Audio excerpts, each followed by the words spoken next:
Une nation qui n'a pas d'honneur ne gagne jamais la guerre. Ce n'est pas possible. Pour gagner la guerre, il faut avoir un niveau d'honneur et de dignité.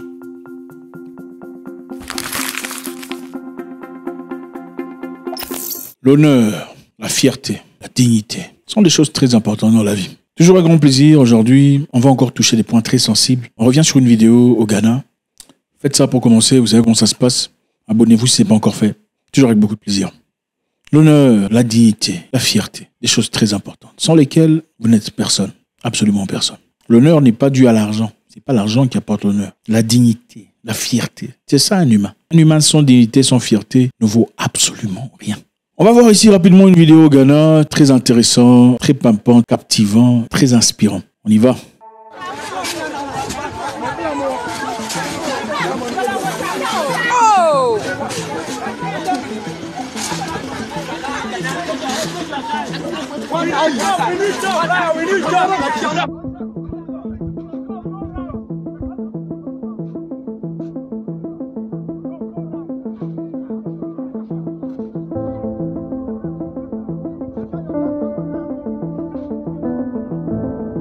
Alors, on voit ici des jeunes Ghanéens en train de jeter des sacs de riz. Ils n'en veulent pas.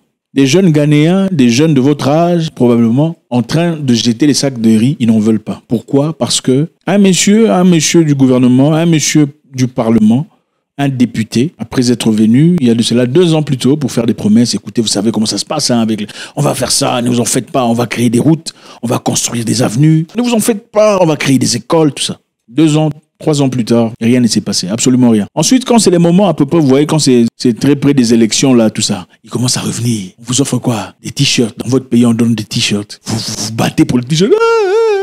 Sans dignité, sans honneur, comme des mendiants.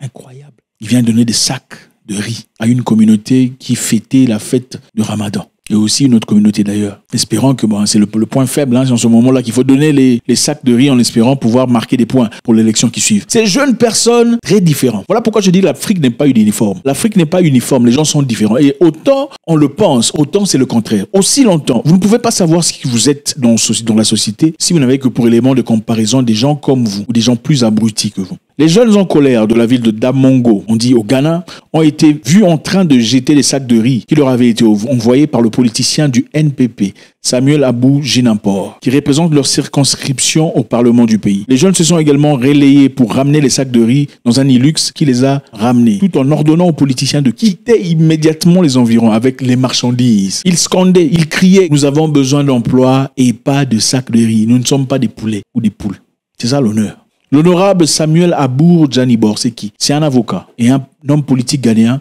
membre du nouveau parti politique et député de la circonscription de Damongo, membre du NPP. C'est une personne très respectée, très proéminente. Monsieur le Président envoie, il dit, je vais faire ça. Directeur de cabinet ou un truc comme ça, machin histoire. Et aussi, membre du Parlement. Il a envoyé des riz, comme c'est toujours de la coopération dans beaucoup de pays africains. Il n'y a pas d'honneur, on peut se foutre de la gueule de la population. On leur offre des t-shirts. Prenez des t-shirts, là c'est écrit NPP. Les gens se battent pour les t-shirts. On leur offre des savons, boîtes d'huile, c'est honteux. Le Ghana est un pays exceptionnel, il faut le dire. Ils sont très différents, il faut le reconnaître. Ce sont des gens qui savent comment se faire respecter. Toi, tu prends le sac de riz et tu le ramènes dans la voiture. Inimaginable. Vous pouvez faire ça dans votre pays. On vous apporte des sacs de riz gratuits. Vous allez prendre les sacs de riz et ramener ça dans la voiture. Non, soyez honnête. Chez vous, vous pouvez prendre les sacs de riz et ramener dans la voiture. Dis non, on n'a pas besoin de riz, on a besoin de boulot. Non, attendez. Arrêtez d'abord la vidéo, écrivez maintenant, oui, on peut faire ça. Vous pouvez faire ça? Non, vous ne pouvez pas faire ça. Pourquoi? C'est quoi la justification générale? C'est la pauvreté. Les enfants, enfin, ils doivent manger. Non, vous pensez que ces Ghanéens sont riches? Regardez les Ghanéens là, ils sont riches. Non, regardez les Ghanéens, ils sont riches. Vous les trouvez riches? Regardez-les. Regardez, moi j'ai été au Ghana à plusieurs reprises. La grande population n'est pas riche. Mais c'est des gens qui ont l'honneur. Regardez-les, est-ce qu'ils sont riches? Ils ne sont pas riches. Ce sont des gens qui vivent dans les villages, pas dans la misère, mais qui vivent pas mieux que vous. Mais ce sont des gens qui sont aptes de prendre des sacs de riz et de ramener dans la voiture du monsieur. Dire, on n'a pas besoin des riz, nous ne sommes pas des poules. On a besoin de boulot. Tu nous as promis un changement. Vous nous avez promis quelque chose de différent. On n'a pas besoin de riz. Dans beaucoup de pays ici, on se contente de quoi? Le chef vient d'inaugurer une toilette. Vous appelez la presse, on vient filmer la construction d'une toilette, des latrines. C'est honteux. Vous êtes des hommes ou des animaux? Moi, ça me dépasse. Comment vous pouvez remercier quelqu'un et l'applaudir pour avoir bâti ou construit des latrines? C'est votre droit ou pas? Quand il a quitté la maison de sa mère, il avait toutes ses capacités. Non, c'est vous qui l'avez placé là-bas. Est-ce que nous sommes dans une démocratie ou dans un royaume où il faut absolument acclamer le chef, vaille que vaille, qu'il fasse le bien ou pas? Non, ce n'est pas ça. On ne peut pas remercier un chef de l'État ou un gouverneur pour avoir fait des toilettes. Et puis d'ailleurs, le gouverneur, le chef de l'État ne devrait pas se présenter pour aller inaugurer une toilette. C'est honteux. Les droits sont les vôtres. Mais on vous traite comme des mendiants.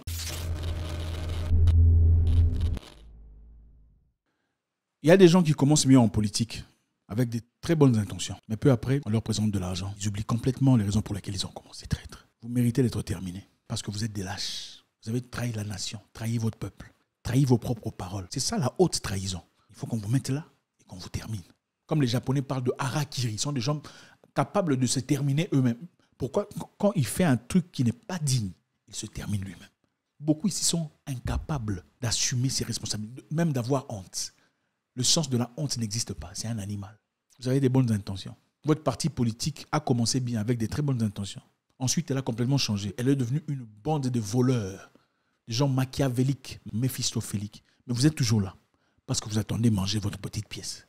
Vous avez perdu l'honneur. Vous êtes un traître. Vous ne méritez pas d'être là. Il faut qu'on vous termine. Vous suivez un pasteur. Il a bien commencé. Après, il commence à coucher avec les filles du quartier et de l'église. Vous le savez. Vous le voyez. Mais vous vous taisez.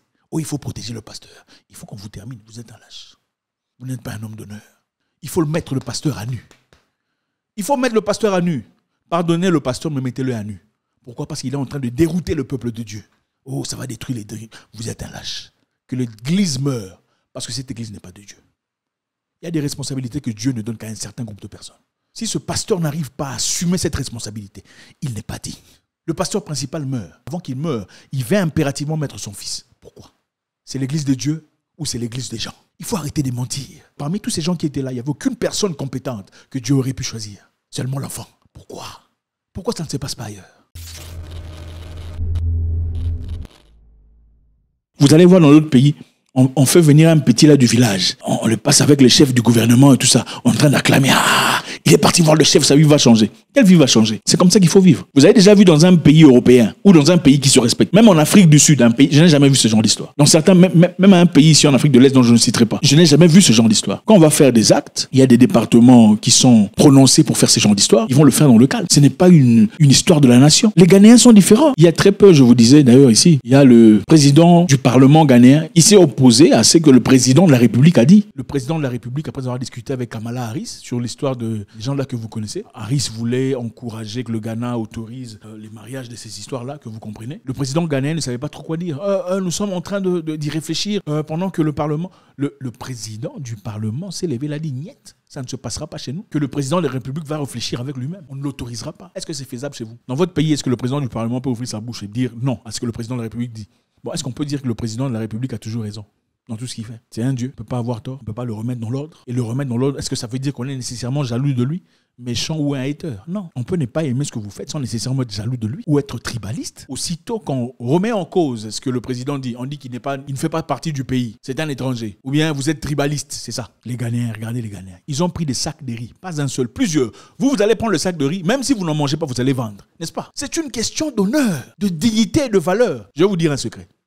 Une nation qui n'a pas d'honneur ne gagne jamais la guerre. Ce n'est pas possible. Pour gagner la guerre, il faut avoir un niveau d'honneur et de dignité. Voilà pourquoi ce n'est pas la force physique qui joue. Que ce soit dans les sports de combat, que ce soit dans la guerre où les gens meurent. Ce n'est pas la force physique. Avez-vous déjà vu deux chiens se battre? Un gros et un petit. Mais le petit chien est en train de taper le gros chien. Vous pensez que c'est pourquoi? Le gros chien qui a bien mangé, vous pensez que c'est pourquoi? C'est parce que le degré de la guerre dans le petit chien, l'honneur, sa dignité est beaucoup plus grande. Avez-vous déjà vu une poule défendre ses enfants contre un aigle ou contre un chien ou un chat? C'est incroyable, même contre un humain. C'est la dignité, c'est l'honneur. Beaucoup d'humains sont incapables de faire ça. De donner leur vie pour leur famille, de donner leur vie pour ce qui est droit, ce qui est correct. Incapables. Des moutons. Chef, patron. C'est incroyable. Ce n'est pas comme ça qu'on vit. Les humains sont des gens qui, à un moment donné, disent à leur chef, niet, trop c'est trop. Ce n'est pas comme ça que ça fonctionne. Il faut respecter les gens. Comment on peut vous respecter si vous ne vous respectez pas? Le respect, c'est quoi? Le respect, c'est savoir se mettre dans sa place. Le respect, c'est savoir quand est-ce qu'il faut quitter la table. Quand le respect n'est plus servi, il faut quitter la table. Vous êtes des mendiants, pour la plupart. Ce n'est pas tout le monde, mais la plupart qui se souscrit à cette histoire où il faut commencer à chanter les gens. Il y a dans des pays, si on chante les gens dans les musiques. Ah, grand prêtre.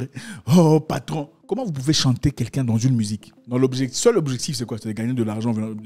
C'est une mentalité qu'il faut arrêter. Je n'ai jamais vu des Blancs faire ça. Moi, je n'ai jamais vu ça en Europe ou dans d'autres endroits. Les gens en train de glorifier, élever, célébrer une personne simplement parce qu'il a de l'argent. Comment il a eu son argent, s'il vous plaît? Expliquez-nous. Vous ne savez pas où il a eu l'argent. Peut-être qu'il a tué des gens, il a vendu des armes, il a paupérisé le peuple. Vous le célébrez.